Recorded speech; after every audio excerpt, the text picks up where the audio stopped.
Welcome back. A good night of sleep can impact virtually every part of our life. It impacts our productivity, our health and well-being, even our relationships and emotions.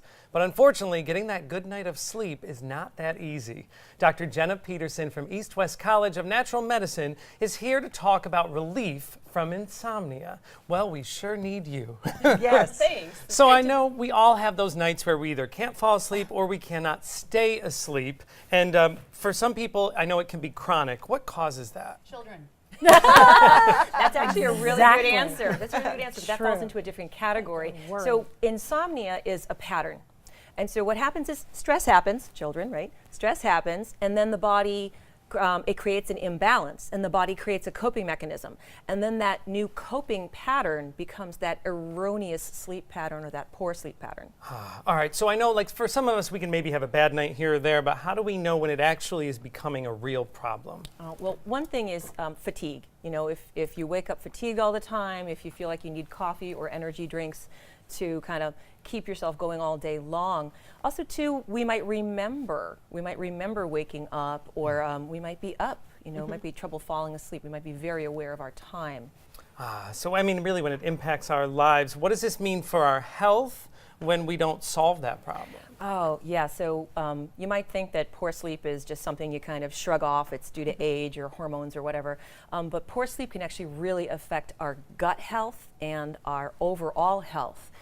If we don't get into REM sleep, then, which is like deep sense or rapid eye movement, deep sleep, our body doesn't release a cascade of healing hormones that triggers ourselves to heal. So our gut health is the first thing that gets impacted. And when you think of people who have like GERD or reflux, maybe it started with the poor sleep, and then now they've got this thing going on, and it just kind of keeps domino effect from there. Wow. So all right, this really kind of helps to illustrate my next question, which is how does Eastern and Oriental medicine address insomnia versus other modalities? Versus pills. Yeah, exactly. So the way Eastern medicine looks at insomnia is we figure out what pattern your body's running. So we started with stress, imbalance, compensation, new pattern, new bad pattern. So I look at insomnia in 5 different ways. Is it trouble falling asleep? Does it take more than 90 minutes to fall asleep?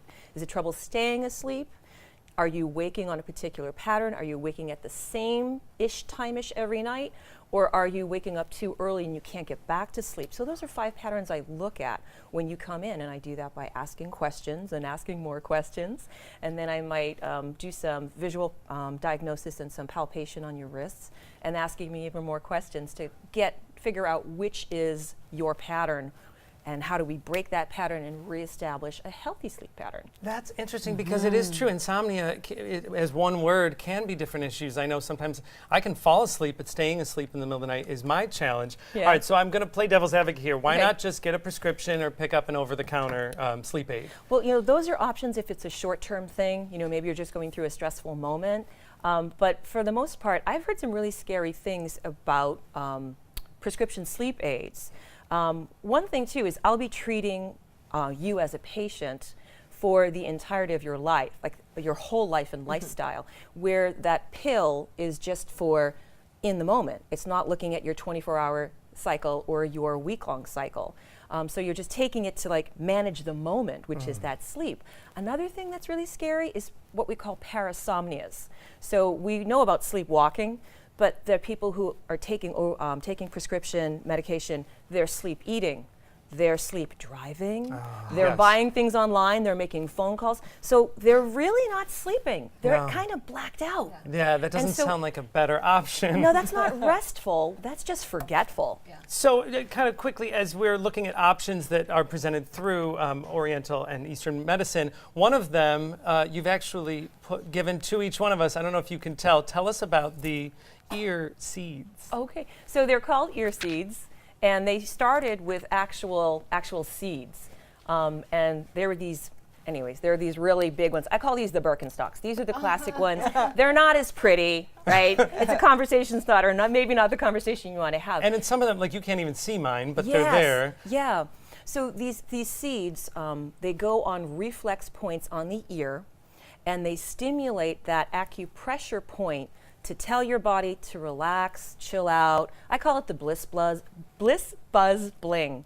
So, or maybe I should just call it the bling buzz. And there is bling. I know some of the examples that Shiva and Linda I got a have are. glamorous one. I love mine. So this Yeah. is just one of the many options, but Yeah. to treat an issue that we know hits so many of us, which is the lack of sleep. Yeah. Thank you so much, Dr. Jenna. For more information about these natural medicine treatments, you can go online to East West College's website, that is ewcollege.edu.